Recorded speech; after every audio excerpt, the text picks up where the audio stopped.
It's always a difficult time of year for some people as we remember those who've fallen in conflicts across the world.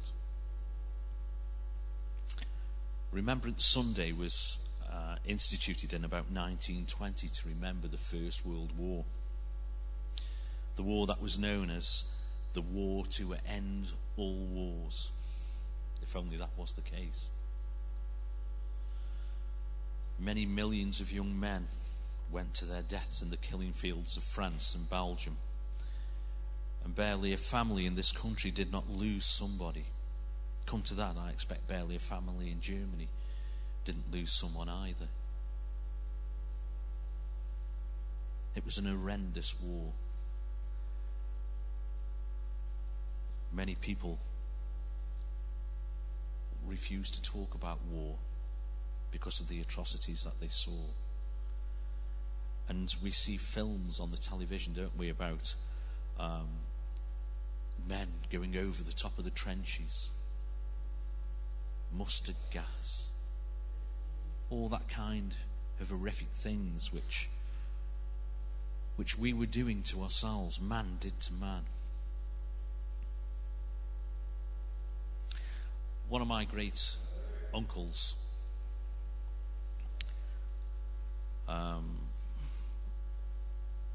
was killed during the Second World War.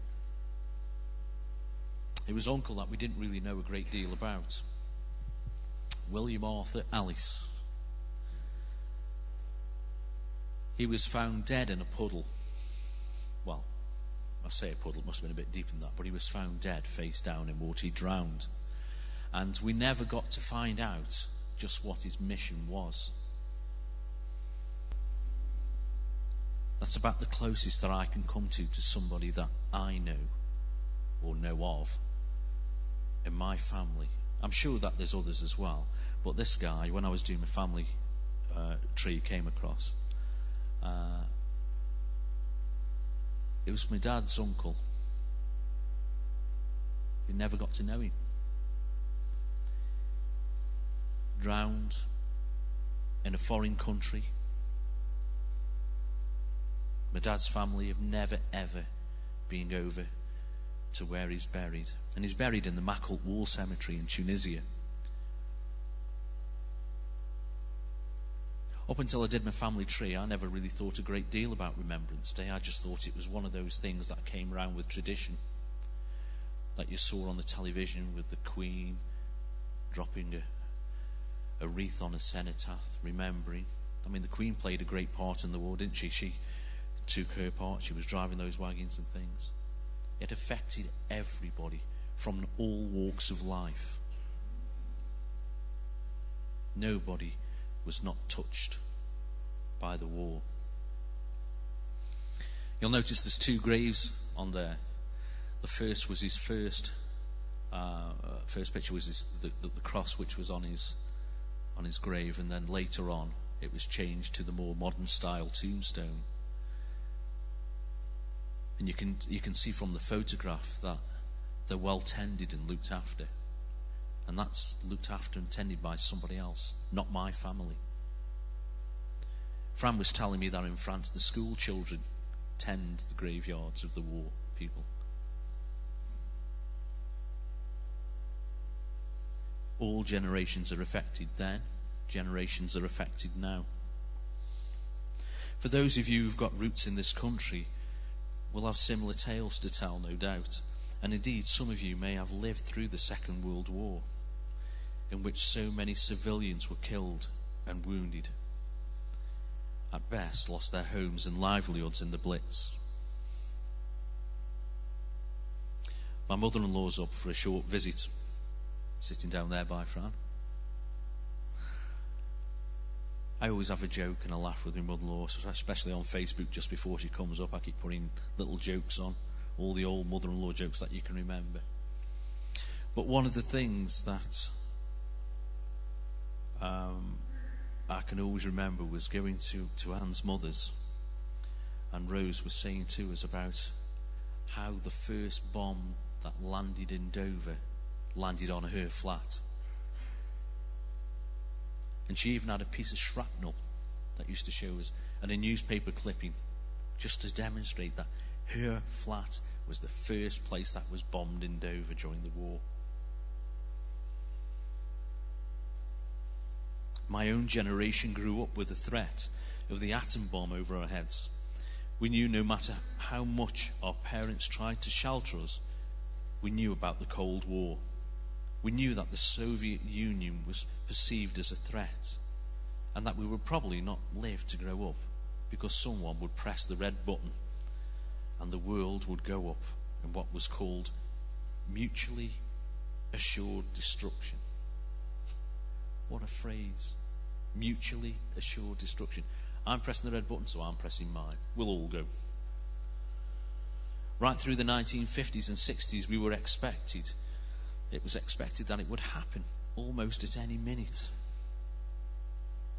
Then the United States was distracted by the Vietnam War, and the Soviet Union by its war with Afghanistan.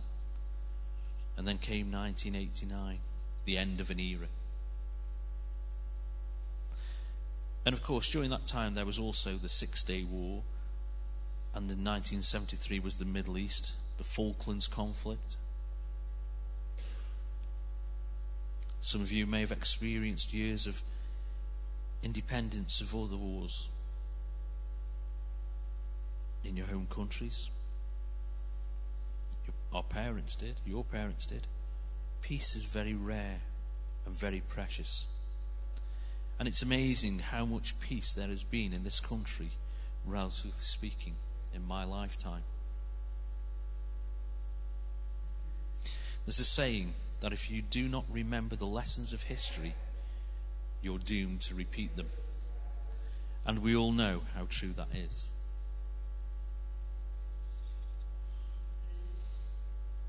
Memories are important, aren't they? The irony is that they become increasingly important during those years of life when we become less good at them. I've always wondered whether I am less able to remember or whether I simply have so much more to remember. Today is the day when we remember all those who've given of themselves to bring about change so that we can live as we do today. So the key phrase for today is this: so as a result of remembering, we live differently.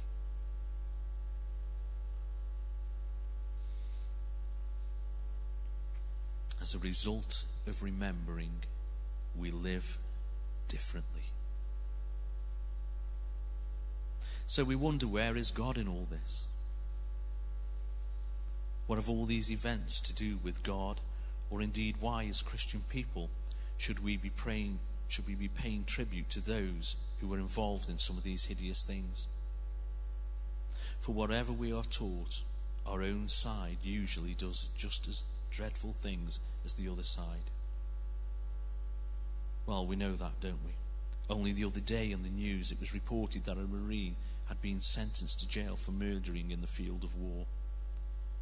He was the first UK soldier since World War II to be jailed for this.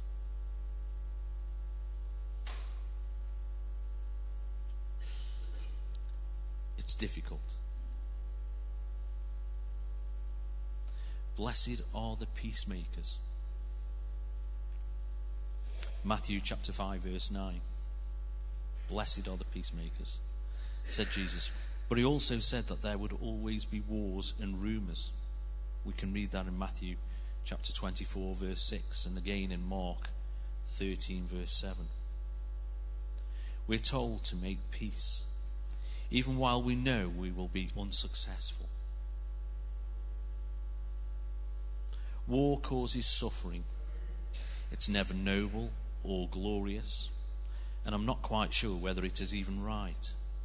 And even if it is, it's horrible and inevitable. And we Christians must do all we can to bring peace. And we must remember each year those who had to suffer and die. How often do we hear, why does God allow these things? Why does God allow this to happen? took this off Facebook yesterday. I don't know if you can you read it at the back? No. It's a picture depicting a man on a park bench and Jesus, and they're having a conversation. And the man says, "So why do you allow things like famine, war, suffering, disease, crime, homelessness, despair, etc. in our world?" And Jesus just simply says to him, "Interesting that you should bring that up, as I was about to ask you the exact same question." When I actually saw this, I thought, yeah, it's us. We are the ones who are responsible. We are the ones who cause the conflict. We're the ones who take part in the conflict. And we're the ones who have to suffer after that conflict. So when I saw it, I thought, yeah, I've got to use that this morning. And I'd like, if possible, at the end of the service, if we could actually put that slide back up and just leave it on for a while. Because it's a very, very powerful message. We always say, why God, why God, why God? And yet here we have Jesus saying, I'm about to ask you that very same question. Why do you allow it? Our scripture readings for today, especially the extract from Paul's letter to the Thessalonians. Paul writes to his friends in Thessalonica who are struggling in life, an alien environment, where the world around them seems on a slippery slope into debauchery and ruin. And they feel like outcasts, nobodies, and are tempted to give up in despair. Brothers and sisters, stand firm and hold fast to the traditions that you were taught by us, either by word of mouth, or by letter. Tradition, the collective communal memory of where we came from, and therefore who we are, and to whom we belong.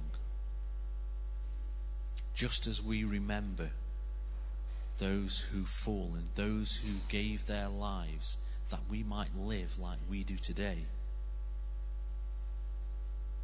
we should also remember Jesus, who also gave his life. Paul also reminds us to put on faith and love for a breastplate, and the hope of salvation for a helmet. It's in 1 Thessalonians 5 verse 8. He rather likes his military metaphors. But we do need to know that we are enfolded in God's love, surrounded by faith, both our own faith and of those occasions when faith falls short, the faith of others in our church, other Christians. That's you and me. When my faith falters, I know that one of you will come up to me and put your arm around me, comfort me and support me, and just remind me on what Jesus did for me.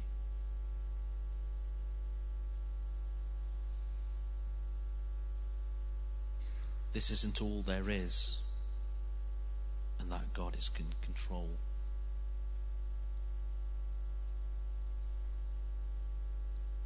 I know you by name.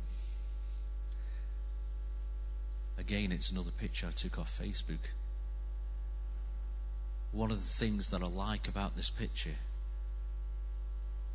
is the fact how the wind is blowing the hair. And I think that just depicts all of us. Jesus died on that cross that we might have life. And we're told, I know you by name. I know you, Pat. I know you, Pauline. I know you, Ivy. I know you, Dave. I know you, Emma, Paul. Jesus said, I know you by name.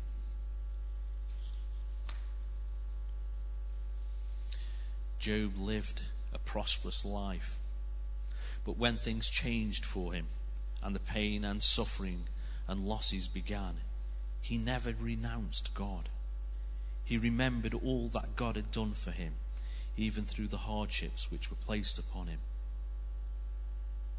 Today, I want us to remember Jesus, what he did in the physical lifetime before his crucifixion,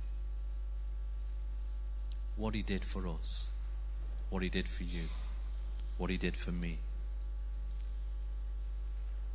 As a result of what he did and taught, our lives have changed. We have a living relationship with our God, a relationship which is two-way, a relationship of love and meaning. Jesus says, come to me, live a life of peace. Love one another just as I have loved you. The question is, can we do this? The answer is, we can if we live our lives differently. So I go back to that strap line. As a result of remembering, we live differently.